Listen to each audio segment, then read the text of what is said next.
یہاں یہ جان لینا ضروری ہے کہ بھئی انسان کیا ہے، انسان کی حقیقت کیا ہے۔ بعض افراد نے کہا کہ بھئی مٹی کا پتلا ہے، اس میں جان ڈال دی گئی، وہ بولنے لگ گیا، یہ انسان کی حقیقت ہے۔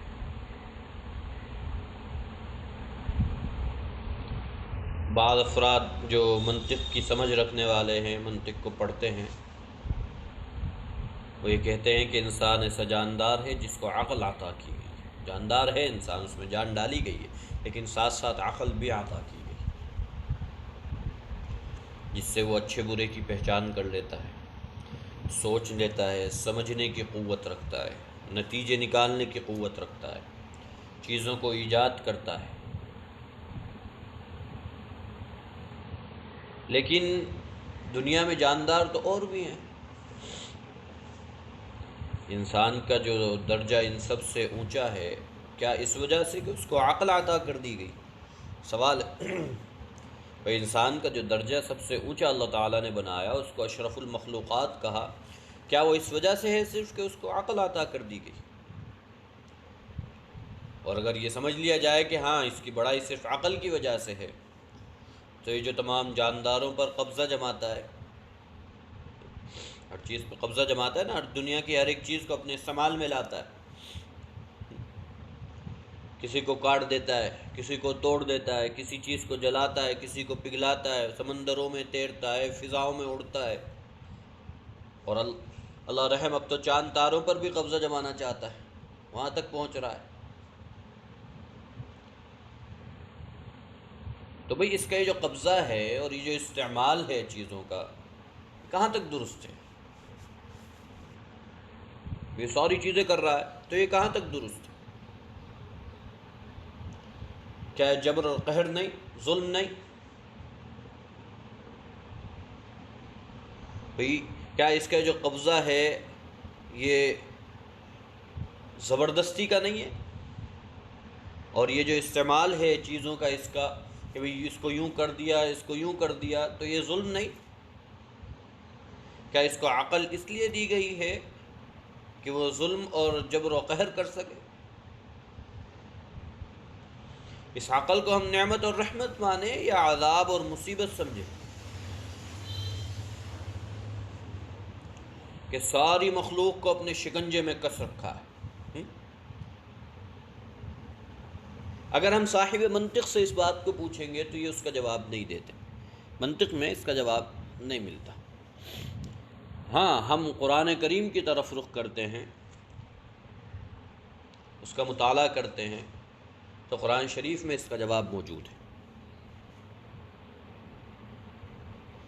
قرآن شریف میں سورہ بقرہ کی آیت نمبر 30 ہمیں بتلاتی ہے کہ اس تمام مخلوق کا ایک پیدا کرنے والا ہے، اس نے اپنی مرضی سے اس تمام مخلوق کو پیدا کیا ہے، زمین بنائی، آسمان بنایا، چاند سورج بنائے، یہ سب اسی کے پیدا کیے ہوئے ہیں، جس کو جیسا اللہ نے چاہا بنا دیا اور اپنے کام پر لگا دیا، اور اسی اللہ نے انسان کو بھی پیدا کیا ہے،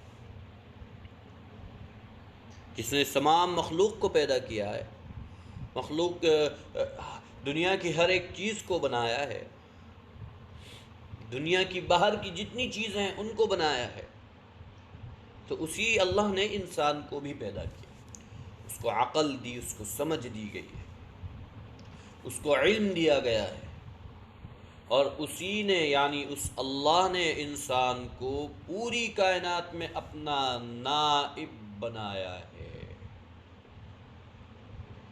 اپنا تابع بنایا ہے۔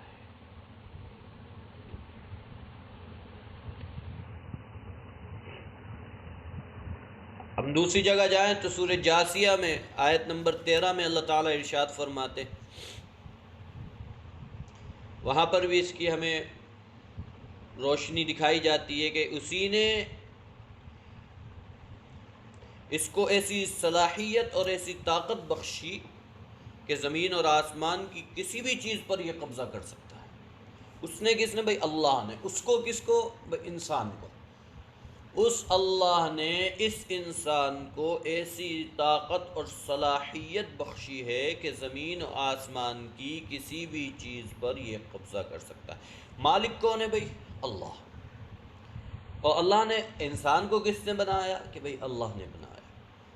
انسان کو پیدا کرنے والا اللہ، پوری کائنات کو پیدا کرنے والا اللہ،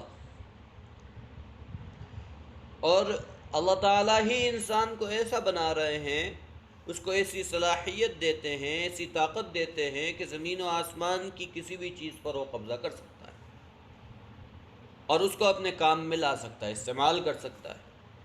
زمین اور آسمان کی تمام چیزیں اسی کے لیے تابع کر دی گئی ہیں، مسخر کر دی گئی ہیں۔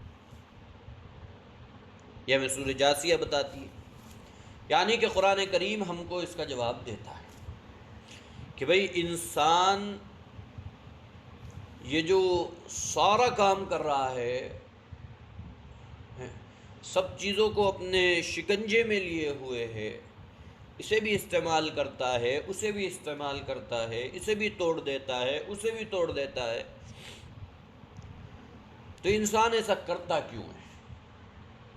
یہ ایسا قبضہ جماتا کیوں ہے؟ تو قرآن کریم اس کا جواب دے رہا ہے کہ اللہ نے انسان کو دنیا میں اپنا نائب بنا کر بھیجا اور اس کو ایسی طاقت عطا کر دی، ایسی صلاحیت بخش دی کہ وہ دنیا و آسمان کی جتنی بھی چیزیں ہیں ان کا استعمال کر سکتا ہے، اس پر قبضہ کر سکتا ہے، اس کو اپنے کام میں لا سکتا ہے۔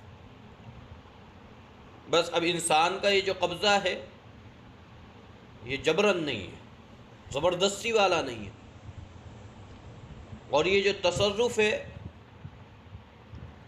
یہ بھی جابرانہ نہیں ہے، بلکہ یہ تو تصرف جائز اور یہ قبضہ ایسا ہی ہے جیسے کوئی کارندہ، کوئی شخص اپنے مالک کی طرف سے کسی چیز پر جا کر قبضہ کرتا ہے، اس کو لے آتا ہے۔ تو یہ ایسے ہی ہے۔ مالک کون ہے بھائی؟ اللہ۔ اور کائنات کس کی ہے؟ اللہ کی۔ اللہ نے انسان کو کیا بنایا؟ اپنا نائب بنایا، اور اس کو ایسی صلاحیت بخش دی کہ بھئی وہ یہ سب کچھ کر سکتا ہے۔ مختصر یہ سمجھیں کہ انسان کی حقیقت قرآن شریف نے یہ بتلائی کہ وہ اللہ کا خلیفہ ہے۔ خلیفہ یعنی نائب۔ اس کی بڑائی صرف عقل کی وجہ سے نہیں ہے، بلکہ اس وجہ سے ہے کہ اس کو نیابت کا منصب اللہ نے عطا فرمایا، اس کو اپنا خلیفہ اللہ نے بنایا، یہ اس کی بڑائی، اس وجہ سے وہ یہ سارے کام کرتا ہے۔